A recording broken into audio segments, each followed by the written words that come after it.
একবার এক রেল স্টেশনের প্ল্যাটফর্মে দাঁড়িয়ে একটি ট্রেনের জানালায় তোমাকে দেখেছিলাম।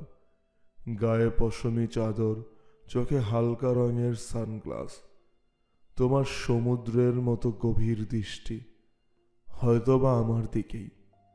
মনে হলো তুমি ইশারায় ডাকছো আমাকে। আমার চোখ দুটো জানালায় স্থির। পৃথিবীর সব কোলাহল আফ্রিকার নির্জন বনভূমি হয়ে গেল। সব মানুষ এখন অপার স্তব্ধতায় নির্বাক। এখানে আর কোনোদিন গার্ডের হুইসেল বাজবে না, প্ল্যাটফর্মের কাউন্টার থেকে কোনোদিন বিক্রি হবে না কোনো টিকিট। যাত্রীরা লাগেজ সহ ফিরে যাবে যার যার ঘরে।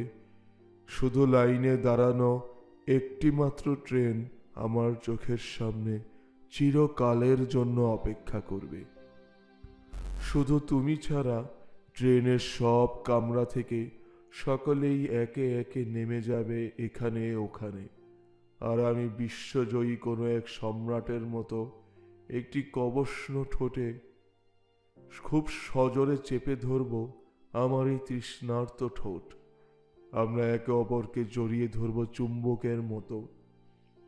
চতুর্দিকে অন্ধকার নেমে আসবে, সারা পৃথিবী ক্লান্ত হয়ে ঘুমিয়ে পড়বে, কিন্তু আমরা আমাদের আলিঙ্গনাবদ্ধ দুই ঠোঁট পরস্পর চেপে রাখবো ততদিন, যতদিন না আমাদের যৌবন শেষ হয়ে যায়। অথচ ইস্পাতের অনেকগুলো চাকায় আমার একটি মাত্র বাসনা মারাতে মারাতেই তুমি কি অনায়াসে সুদূরের দিকে চলে গেলে।